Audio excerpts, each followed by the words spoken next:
ითხოვა.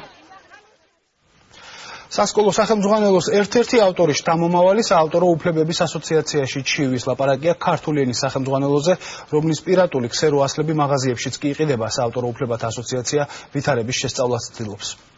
უცბად მოულოდნელად ნახავდი, რომ ზოგადად ისეთი წიგნებია, რაც ჩვენ ხელთ არ ქონია. ქართული ენათ მეცნიერის შვილმა მამის მიერ აკაკი შანიძესთან ერთად გამოცემული ქართული ენის სახელმძღვანელოების პირატული ვერსიები თბილისის მაღაზიებში თაროებზე აღმოაჩინა. არალეგალურად დაბეჭდილი წიგნების შესახებ მაღაზიის თანამშრომლებმა ლეო კვაჭაძის შვილს არაფერი განუმარტეს, რადგან თავისი ძალებით პრობლემის აღმოფხვრა ვერ შეძლო. მანანა კვაჭაძემ უსტარულად დამზადებული ქართული ენის მე-5, მე-6, მე-7, მე-8 და მე-9 კლასის სახელმძღვანელოები შეისყიდა და დასახმარებლად საავტორო უფლებათა ასოციაციას მიმართა. ძალიან სასიამოვნო მომენტი არ იყო, ახლა როცა ჩუმად არ ეუბნები რისთვის ქვით არის მომენტი, არ იყო ეს მაინც და მაინც სასიამოვნო, მაგრამ სხვა გზა არ იყო. ორ მაღაზიაში სხვაგან აღარ წავსულარ, მე მგონი საკმარისია, აგერ არის ეს წიგნები. და როცა ადრე ვიკითხე, რა თქმა უნდა, პასუხს არ მცემდნენ. განათლების გამოცემა, ანუ 2006 წლის გამოცემა, შანიძის და კვაჭაძის სულ ამოიყიდა, ხო?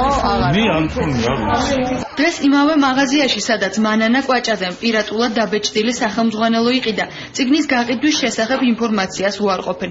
მაღაზია ლიბრას თანამშრომლების ინფორმაციით, ისინი სახელმძღვანელოებს გამომცემლობისა თუ დისტრიბიუტორებისგან ყველა წესის დაცვით იბარებენ, ამიტომ არალეგალურად დაბეჭდილი წიგნის გაყიდვას გამორიცხავენ. თუმცა მაღაზიაში შანიძისა და კვაჭაძის ავტორობით დაბეჭდილი სახელმძღვანელოების ბოლო სერიის შესახებ ინფორმაცია აქვთ.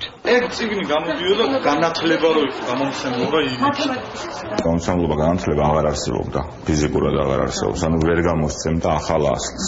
2013 წელს, როცა თბილისის მაღაზიებში ქართული ენის სახელმძღვანელოების ახალი ასლები დარიგდა, გამომცემლობა განათლებას ფუნქციონირება 7 წლის შეწყვეტილი ჰქონდა. გამომცემლობა 2006 წელს დაიხურა. მალევე აკაკი შანიძისა და ლეო კვაჭაძის ქართული ენის სახელმძღვანელოების ბოლო გამოცემების დაბეჭდვიდან. ეს არის ორიგინალი, რომელიც ხარისხით მნიშვნელოვნად განსხვავდება და ეს უკვე გახლავთ, ანუ უსტარულად შექმნილი, ფერი სხვა არის პირველ რიგში, მეორე რიგში ფურცელი აბსოლუტურად სხვა არის, აკინჯვის მეთოდოლოგია.